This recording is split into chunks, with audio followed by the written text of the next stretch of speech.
I'm Graham Hancock. I'm 59 years old as we speak. I'm an author. I've written more than a dozen books, mainly looking at historical mysteries, but also most recently at shamanism. I'm giving an interview on this subject because I believe that drugs and drug policy are one of the great unaddressed issues in our society, and it needs a fresh look. Obviously, it's a matter of concern when we live in a society that punishes people for drug use, sometimes very savagely. It's an extremely difficult subject to be open on. I think it's important to be open on it, otherwise we can never have a clear and honest discussion about this subject. Looking at the broad expanse of history, what I see in the Western civilizations, which I'm part of, has been a gradual trend over hundreds, thousands of years towards increased individual freedom, towards removing the unreasonable power of the state to intervene in our lives. This seems to have been the direction of Western civilization, except in one area where we've actually gone back rather than forwards in the last 40 years, and that is the area of personal individual use of drugs. It seems to me that if we are not sovereign over our own consciousness, then we can't meaningfully claim to be sovereign over anything. It's useless, a complete waste of time, to indulge ourselves in all sorts of self-congratulation about how free we are, about how our democracies are a model of freedom, when we're prepared to send people to prison for exploring that most intimate, that most precious, that most sapient part of themselves, which is their own consciousness. I feel that the war on drugs, the persecution of individuals for exploring their own consciousness with drugs, has set in motion a huge reverse in the true direction of Western history, pushed us away from the quest for individual freedom, and pushed us into a place where we are empowering the state to control the most personal aspect of our lives. And I don't think that can be good. I feel that it's a negative historical trend. And I feel that we need to wake up and do something about this, because the struggle for freedom, for individual freedom, is perhaps the most important thing that Western culture has given to the world. We can't just let that go now because of some sort of ideological hatred of drugs. First of all, let me be clear that when I talk about the right to use drugs, I am referring to adults. I am not referring to children. For example, I'm quite persuaded by the research which indicates that marijuana use, particularly heavy marijuana use, amongst teenagers can have extremely detrimental effects on those teenagers. I think the evidence for that is quite compelling, and I would not be urging or encouraging teenagers to smoke marijuana. Unfortunately, in the society we live in at the moment, where nobody believes any of the information that's given about drugs, certainly amongst teenagers, they do not believe the information. It seemed to be tainted. It seemed to be coming from a source that they do not trust and do not believe in. I'm not surprised that despite the dangers to their health, huge numbers of teenagers are continuing to smoke marijuana. I would like to see an honest and open debate on the subject, with full information being available to all members of the public. One of the reasons why I'm convinced that full, honest information is the way to go is what's happened with tobacco in our societies over the last 20 years. In precisely the period that we've seen a dramatic escalation in the use of almost all illegal drugs. We've seen a dramatic decline in the use of the highly addictive legal drug called tobacco. And that decline in tobacco use has not come because people have been sent to prison for using tobacco. It's not come because their homes have been broken into by agents of the state for using tobacco. It's not come because there are draconian laws that prevent the use of tobacco. The decline in tobacco use has come solely for one reason, because people have believed the good information that has been put out there that has shown them that tobacco use can be very bad for their health. And they've made choices not to use tobacco. I believe the same kind of level of information should be made available on drugs. As long as those who take drugs are set in opposition against the state, feel themselves in danger of attack and harassment by the state, see the state effectively as their enemy, they are not going to believe what the state has to tell them. If it is true that certain drugs are genuinely very harmful to our health, as we know is the case with tobacco, then it seems obvious to me that we need to remove this whole subject from the issue of criminal sanctions, and we have to throw it out open to public common sense. We have to give people information they can trust, and they will act on that information. I believe for adults, if they choose not to act on that information, that's also their business. But the most important thing is that the information should be there, it should be trusted, and it should be honest. And we've definitely seen the evidence that where one harmful drug is concerned, where good information is provided, tobacco, it does result in a reduction of use. So with that proviso, that we are talking about the use of drugs by adults, I am in favor of restricting the use of drugs to children. But I believe that restriction will operate most effectively if children actually believe the information that is being given to them about drugs, which is not the case at the moment. I believe that we're moving in a strange direction in our society today, which is, in a rather sinister manner, is minimizing adult responsibility.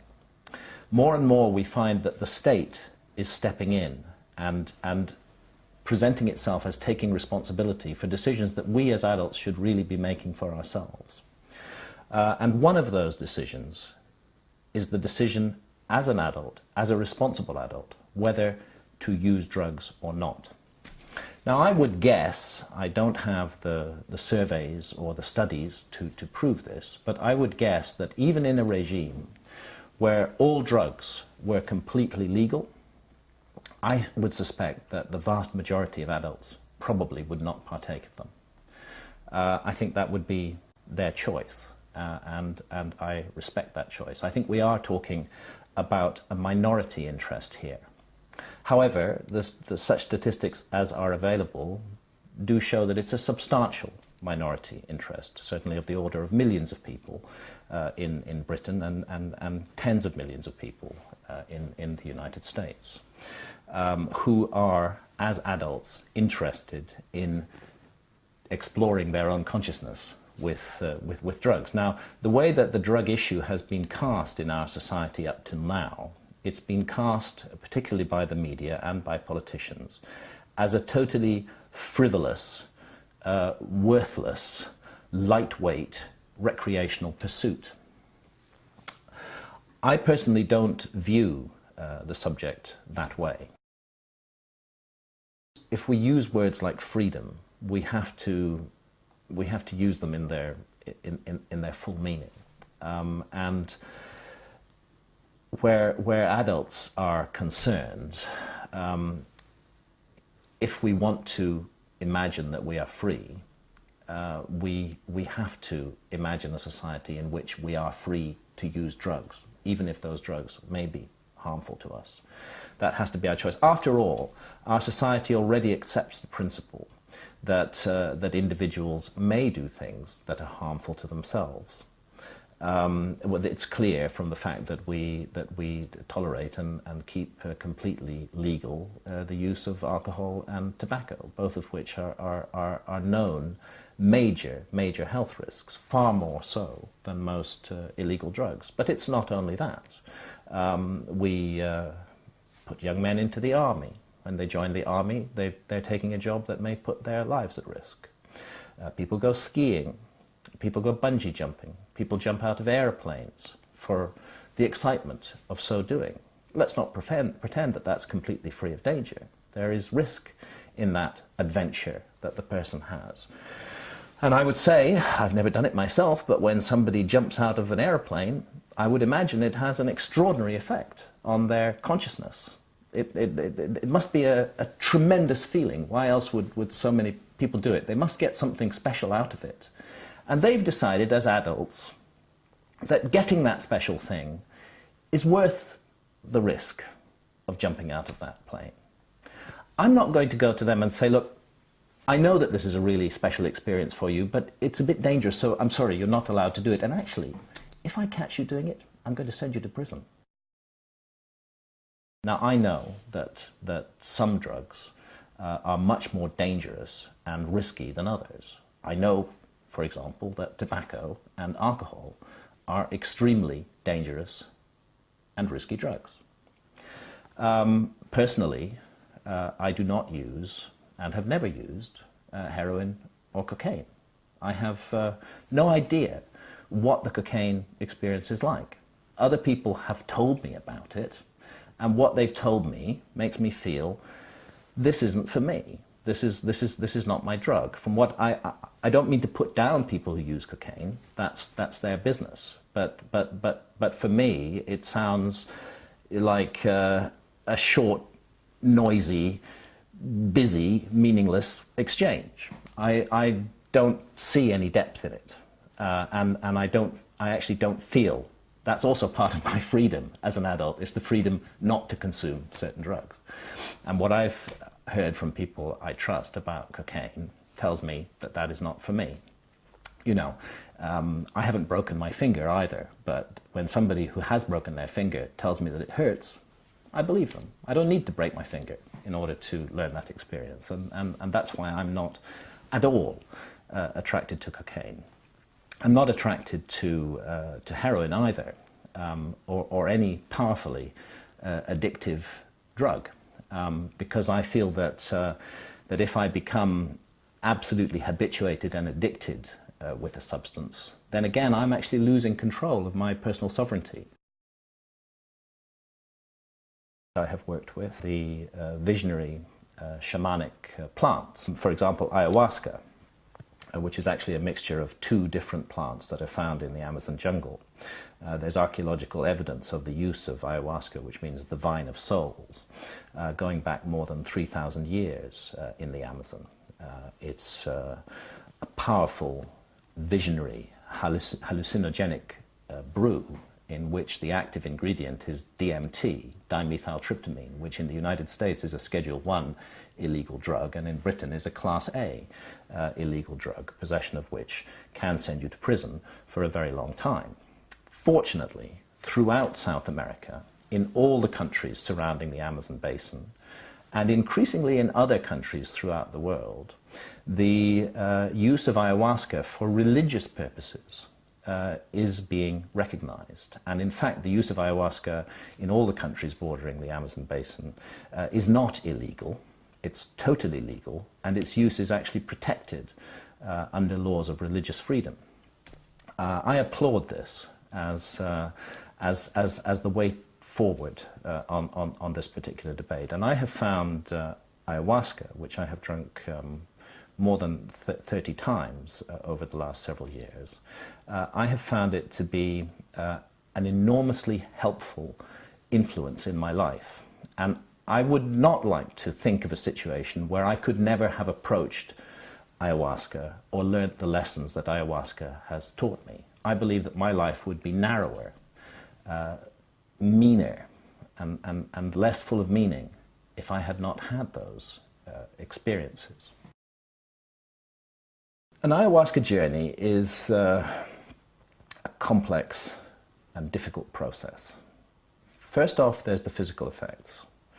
Ayahuasca is a beverage. It's a brew, and it tastes is absolutely disgusting. It is hard to imagine a more horrific and unpleasant taste. And you have to brace yourself physically and mentally before pouring this beverage down your throat. I certainly do. It's very, very, very hard work. Secondly, within about half an hour to an hour of drinking the brew, most of us start to feel pretty ill. You're vomiting, you have diarrhea. It's physically a most uncomfortable ordeal that you have to go through before the powerful visionary effects to begin to take place. And those visionary effects typically have two levels. One of them concerns what you might call personal development. You know, in the Amazon, they believe that there is an intelligent spirit that lies behind ayahuasca. They don't think they're dealing with just plants, and who are we to say they're wrong? The shamans believe that an intelligent entity, a spirit being, lies behind the ayahuasca beverage, and that she, and they always regard her as a female presence, that her business is the planet and the betterment of human beings. Strange idea, huh? But this is what they believe in the Amazon, and they know a damn sight more about it than we do. Well, one of the ways this works is that ayahuasca will typically show you your own life in an extremely clear and unconfused way.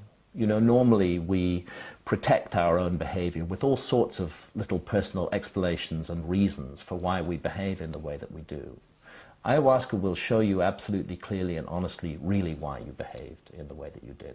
Sometimes you may have been mean or harsh to another person and pass that off as absolutely the right thing to do under the circumstances. Ayahuasca will show you it was the wrong thing to do. It will show you that anger and ego and arrogance and pride in your own personality are not serving you and are not helpful. And it will keep teaching you these lessons again and again and again, showing you starkly and honestly how you are until you start fixing your behavior and improve the way that you function in the world and work hard to become a less toxic and more positive person.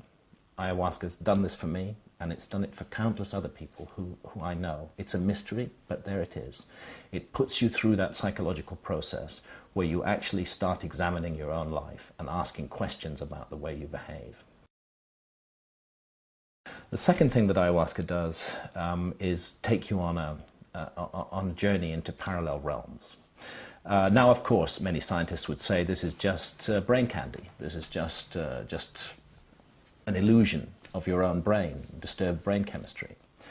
I don't agree with those scientists. I can't prove they're wrong, but when I look at the burden of evidence, and particularly of the huge body of knowledge that shamanistic cultures have brought together on the use of visionary plants, I'm inclined to believe that they're right, and that reality is much more complicated than we imagine, and that we are surrounded all the time by a vast, invisible reality, normally invisible to our senses. And what I found, and many others report this with ayahuasca, is that it seems to retune the receiver wavelength of the brain and allow those normal, invisible realms to become visible for a brief period. So it connects us to a much wider reality.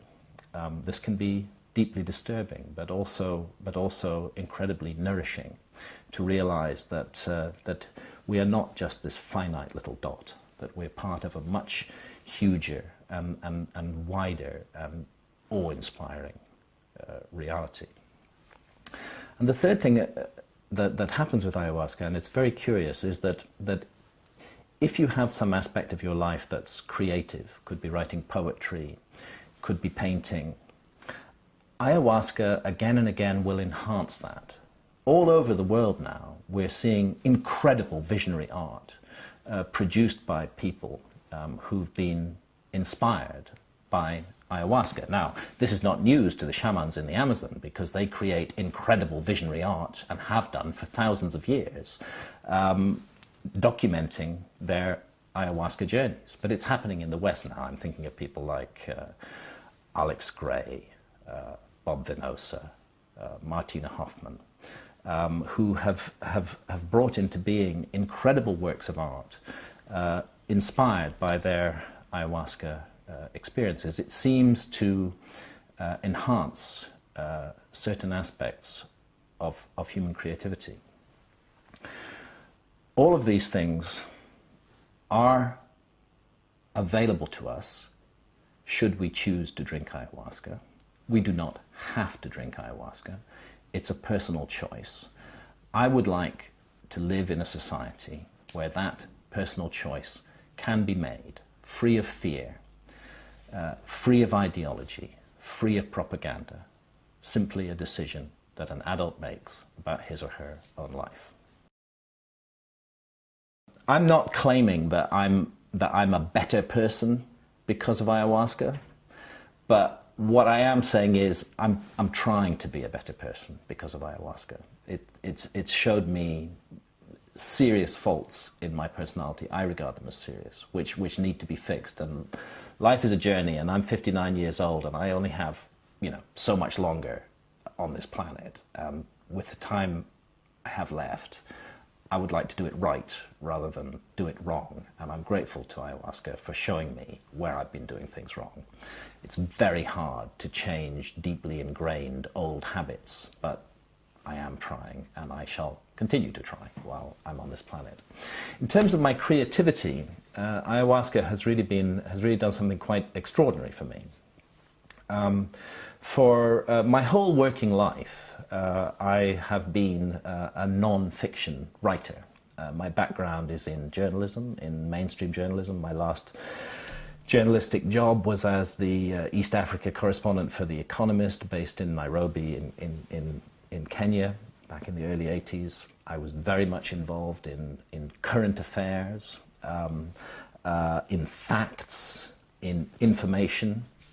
And this continued even as I moved out of journalism and into writing books. I became deeply interested in historical mysteries, particularly could there have been a lost civilization? Could there have been a forgotten episode in human history, a lost civilization by any other name?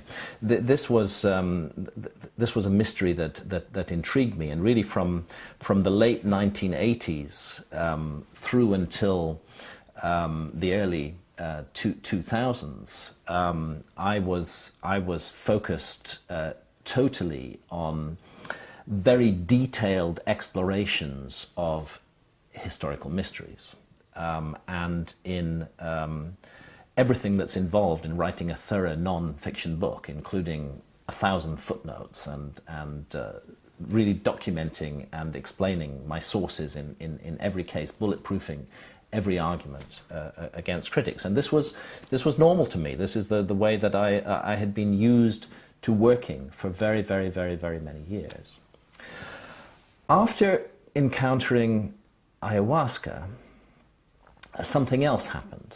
I began to feel an urge to express myself in a different way, not just to write non-fiction. I suddenly found I wanted to write a novel.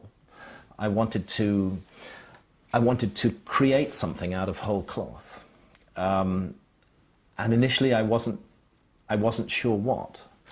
And here's the strange thing: on a series of once I'd established that intent that I wanted to try to write fiction rather than non-fiction all the time, on a series of ayahuasca journeys in Brazil in 2006, I was given, I can't put it any other way, I was given a story. The story came to me in the visions. I saw clearly two characters, one 24,000 years ago, one today, connected in a battle of good against evil that unfolds through time. I don't know where this idea came from. It literally came to me in a vision under the influence of ayahuasca. And it wasn't just one, it was a series of visions. And at the end of it, I felt like I'd almost downloaded an entire story. And I came back to England motivated to write that story. Like so many things with ayahuasca, the inspiration is only part of what happens. Then you need to do the hard work, and I've been doing the hard work for the last 3 years. But now I have written that novel. I don't believe I ever would have written it if it hadn't been for my encounter with the visionary vine of the Amazon, the vine of souls. It's a controversial view, but I am in favor of the legalization, not just the decriminalization, but the legalization of all drugs for personal use. And I'm in favor of this for lots of reasons. First of all, philosophically, I believe adults must be free to make decisions about their own consciousness, even if those decisions are harmful to them. I think that's, for me, that's a fundamental philosophical issue about the kind of society that I want to live in. But secondly, it's clear after more than 40 years of the so-called war on drugs, after the expenditure of billions and billions of pounds and dollars and other currencies all around the world to suppress and persecute drug users, it's clear that it doesn't work. It doesn't work at all. It's not just that it works badly, it actually doesn't work. In terms of its stated objectives, the war on drugs has achieved nothing. It seems to have made the problem worse. We are creating a situation, willfully it seems, whereby the most horrendous people on the planet, criminal gangs, are being entrusted with the consciousness of our children. What a huge mistake. What a gift we are giving to criminality by making drugs illegal. It's time to recognize that there is a fundamental human urge to alter consciousness. It is basic to being human. It's not there for everybody, but it's there for some people. It might be a minority urge, but it's there. We have to create a society where that minority who wish to alter their own consciousness in a responsible manner using quote-unquote drugs have the right to do so. The kind of society that we've got now, where we've created huge armed bureaucracies to break into people's homes, to punish them, to send them to prison, to shame and humiliate them, and all the apparatus of the state that involves, the empowerment of the state that creates, the very notion that the state has a right to decide what we as adults may and may not experience in our own consciousness, is so negative and so wrong that it has to be opposed. So the war on drugs, it hasn't worked. It's empowered criminals. It's empowered state bureaucracies. We need a new way forward. And that only way forward is going to require great courage on the part of politicians.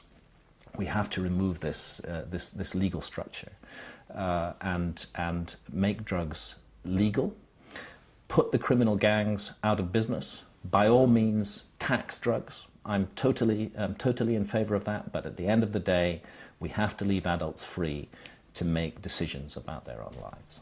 The government position on this is so mistaken because despite the war on drugs and the violent penalties that are imposed, drugs are everywhere available in our societies. Our governments are not protecting anybody against using drugs by making drugs illegal. If they were, then drugs would not be available, but drugs are available everywhere in our society. This is a reality. We just have to accept that fact. Okay, so what we have to do is create a legislative framework where we recognize that drugs are available and that people can get access to them, and actually seek to minimize the harms as effectively as we can with honest and open information.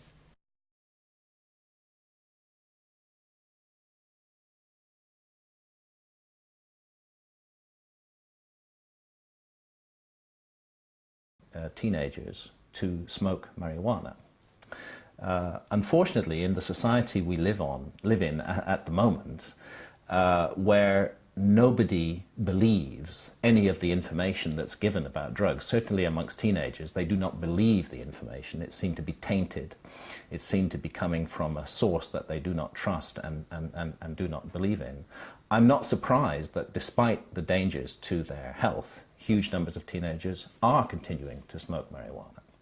I would like to see an honest and open debate on the subject, with full information being available to all members of the public. One of the reasons why I'm convinced that full, honest information is the way to go is what's happened with tobacco in our societies over the last 20 years. In precisely the period that we've seen this discussion about this subject. Looking at the broad expanse of history, what I see in the Western civilizations, which I'm part of, has been a gradual trend over hundreds, thousands of years towards increased individual freedom, towards removing the unreasonable power of the state to intervene in our lives. This seems to have been the direction of Western civilization, except in one area where we've actually gone back rather than forwards in the last 40 years, and that is the area of personal individual use of drugs. It seems to me that if we are not sovereign over our own consciousness, then we can't meaningfully claim to be sovereign or can be good. I feel that it's a negative historical trend. And I feel that we need to wake up and do something about this, because the struggle for freedom, for individual freedom, is perhaps the most important thing that Western culture has given to the world. We can't just let that go now because of some sort of ideological hatred of drugs. First of all, let me be clear that when I talk about the right to use drugs, I am referring to adults. I am not referring to children. For example, I'm quite persuaded by the research which indicates that marijuana use, particularly heavy marijuana use, amongst teenagers can have extremely detrimental effects on those teenagers. I think the evidence for that is quite compelling, and I would not be urging or encouraging. I'm Graham Hancock. I'm 59 years old as we speak. I'm an author.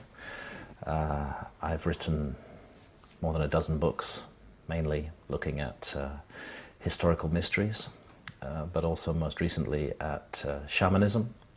And I'm giving an interview on this subject because I believe that drugs and drug policy are one of the great unaddressed issues in our society, and it needs a fresh look. Obviously, it's a matter of concern when we live in a society that punishes people for drug use, sometimes very savagely. It's an extremely difficult subject to be open on. I think it's important to be open on it, otherwise we can never have a clear and on over anything. It's useless, a complete waste of time to indulge ourselves in all sorts of self-congratulation about how free we are, about how our democracies are a model of freedom, when we're prepared to send people to prison for exploring that most intimate, that most precious, that most sapient part of themselves, which is their own consciousness. I feel that the war on drugs, the persecution of individuals for exploring their own consciousness with drugs, has set in motion a huge reverse in the true direction of Western history, pushed us away from the quest for individual freedom, and pushed us into a place where we are empowering the state to control the most personal aspect of our lives. And I don't think that